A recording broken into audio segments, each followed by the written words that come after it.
Hi, welcome to our daily encounter.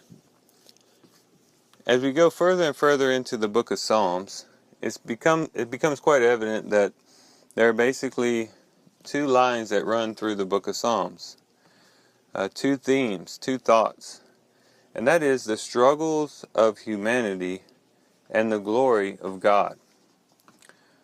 We see Psalms of great struggle, of great difficulties and trials that each of the psalmists are going through. And then we also see psalms that focus on the glory of God and the praising of God, the worshiping of God. But what we also see is the intermingling of these two. We see that something very beautiful, something very glorious happens when the struggles of humanity meet the glory of God. And that's something that not only produces a beautiful psalm or a beautiful thought, but it's something that can create great beauty in our own lives. We oftentimes look at our struggles as something very negative, something that is undesirable, and we can definitely understand that because of the effects that these struggles have on us. But we could also look at it as an opportunity to create something beautiful, to mix our struggles with the glory of God. When we bring God into the picture, He can make even the darkest, grayest moments into something very, very beautiful, a beautiful, beautiful portrait. And today's reading, one might look at this and see a very negative line running through these chapters. Pretty much every one of our chapters, which is 51 through 57, have to do with sin, have to do with the sin of man. And it starts out by talking about personal sin, how sin affects us personally when we commit the sin, how that really just has this horrible effect on it. It gives us, makes us feel unclean. It crushes us, crushes our spirit, as he says about like the bones being broken.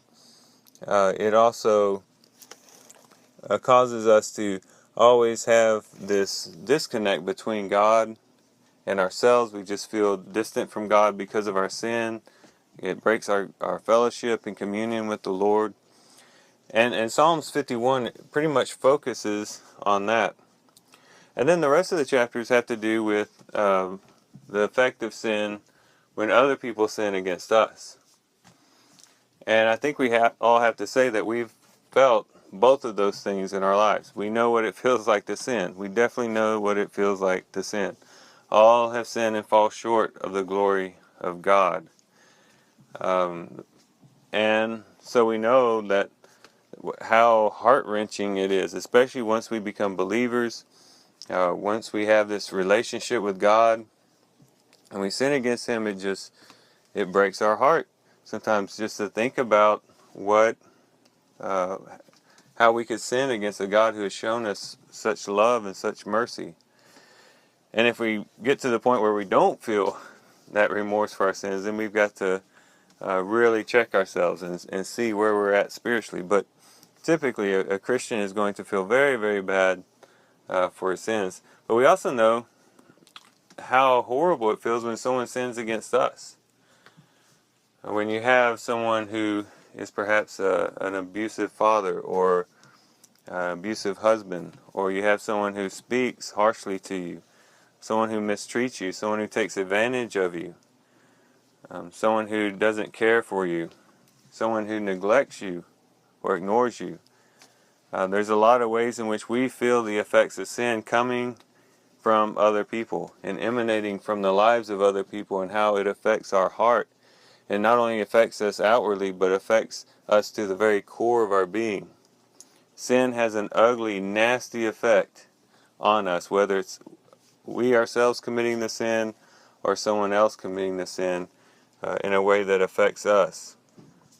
But the beautiful thing is that there is something, or I should say someone, who transcends all of that. And I really like the fact that our reading today ends with really a word of praise towards God. In chapter 57, in verse 7, he says, "My heart is steadfast, O God. My heart is steadfast. I will sing, yes, I will sing praises. Awake, my glory. Awake, harp and lyre. I will awaken the dawn. I will give thanks to you, O Lord, among the peoples. I will sing praises to you among the nations. For your loving kindness is great to the heavens, and your truth to the clouds. Be exalted above the heavens, O God. Let your glory be above all the earth."